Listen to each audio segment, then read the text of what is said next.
Le Jourdain typifie le calvaire. Dès que l'arche fut engagée dans le fleuve, les eaux s'arrêtèrent et s'élevèrent en un monceau, laissant un libre passage au peuple. Josué 3,16. L'arche et son propitiatoire taché de sang, refoulant les eaux de destruction, montre Christ affrontant et triomphant de la mort, à cause du sang pur et sans tache de l'agneau de Dieu.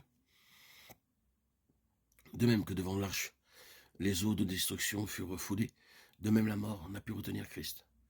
Il a souffert la mort pour tous. Hébreux 2,9.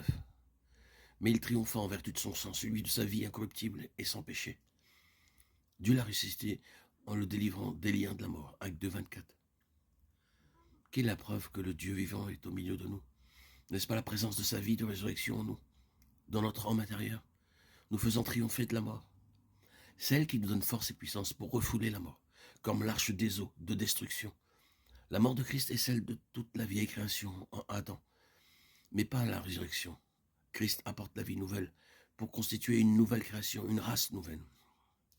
Seule la vie de résurrection qui triompha de la mort peut faire de nous des héritiers, des fils. Cette vie-là seulement peut nous faire jouir de notre héritage en Christ et permettre à Dieu d'accomplir par l'Esprit son glorieux dessein. Car ceux qu'il a connus d'avance, il les a aussi prédestinés à être semblables à l'image de son Fils, afin que son Fils soit le premier-né de plusieurs frères. Romains 8, 29. Ainsi la preuve que le Dieu vivant est au milieu de nous, c'est sa présence par le Saint-Esprit, qui dispense la puissance de sa vie, de résurrection dans notre homme intérieur.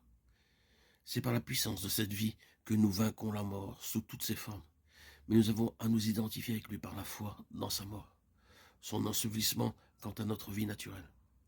Nous devons demeurer unis à lui, étant un avec lui, dans sa volonté par une offrande joyeuse et sans réserve. C'est en laissant le Saint-Esprit établir la seigneurie de Christ en nous, reconnaissant ses droits absolus, que nous entrons dans l'expérience toujours plus profonde de sa mort et de sa résurrection. C'est ainsi que notre esprit, devenant mûr et est en voie de formation vers l'état d'homme fait, qui est l'état de fils. Ne savez-vous pas que votre corps est le temple du Saint-Esprit, 1 Corinthiens 6, 19, et notre esprit l'endroit où se tient le Saint-Esprit. Le Saint-Esprit lui-même rend témoignage à notre esprit que nous sommes enfants de Dieu, Romains 8, 16. Tout comme Moïse entrait dans la présence de Dieu, nous devons aussi y entrer grâce au précieux sang et apprendre à entendre la voix de Dieu en tant que son peuple racheté. Nous avons là la leçon la plus importante à apprendre. Et de même que Moïse consultait Dieu chaque jour et pour chaque chose, il devait en être de même de nous. Que faisons-nous de l'arche de Dieu? Pouvons-nous dire honnêtement que nous sommes un peuple dirigé, conduit et gouverné par la voix de Dieu, qui nous parle entre les deux chérubins d'or au-dessus du propitiatoire?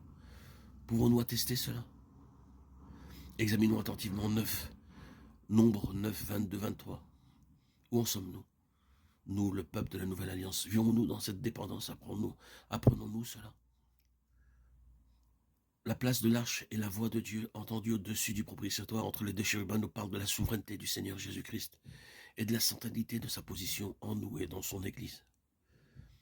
Il nous montre de façon absolument claire comment le Seigneur entend conduire, diriger et gouverner son peuple, faire de lui non seulement un peuple racheté, mais l'instrument de son dessein, le vase, le véhicule et le moyen par lequel il rendra témoignage de ce qu'il est par nature. Dieu se tiendra là de façon effective, où son règne est une réalité, et que les principes que nous voyons dans la parole de Dieu sont mis en application et expérimentés au sein de son peuple.